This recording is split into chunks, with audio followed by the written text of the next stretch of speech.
வாழும் காலங்களிலே முதலீடு செய்து அவர் சென்று விட்டார். இன்றைக்கு வாழக்கூடிய காலங்களிலே நாம் ஏதோ ஒரு வாழ்க்கை காலத்தை கழித்துக் கொண்டிருக்கிறோம். என்ஜாய் பண்ணி கொண்டு அனுபவித்துக் கொண்டு நமது வாழ்க்கை அதுபோல் இருக்கிறது. குறிப்பாக ஒரு விஷயத்தை சொல்லி நான் நிறைவு செய்கிறேன். அருள்மறையான குர்ஆன் ஷரீஃப் அழகாக போதிக்கிறது. நீங்கள் எல்லாம் அதிகமாக கேட்டிருப்பீர்கள், ஓதிருப்பீர்கள். சூரா யாசீன் சூரா துவக்கத்துல அல்லாஹ் ஒரு அத்தியாயம் சொல்றான், இன்னா நஹ்னு நுஹ்யில் மௌதா வனக்துபு மா கத்தமு ஆதாரஹும் வகுல்ல ஷைஇன் அஹ்ஸைனாஹு ஃபீ இமாமின் முபீன். இறந்தவர்களை நாங்கள் உயிர்ப்பிப்போம். நஹ்னு நுஹ்யில் மௌதா வனக்துபு மா கத்தமு ஆதாரஹும். உலகத்தில் எப்படியெல்லாம் வாழ்ந்தார்களோ, எப்படியெல்லாம் இருந்தார்களோ அத்தனையும் நாங்கள் பதிவு செய்து வைத்திருக்கிறோம். ஆசாரகும், அவர்கள் விட்டு சென்ற தடயங்களையும் நாங்கள் பதிவு செய்து வைத்திருக்கிறோம்.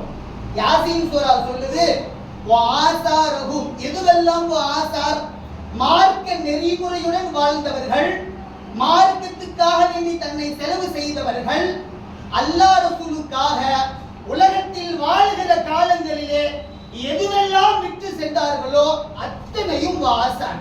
அநேகமா இந்த இடம் ஆசார் தான்.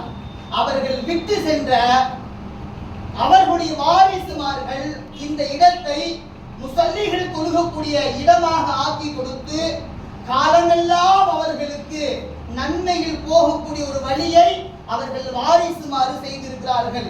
இது ஆசார் தான்.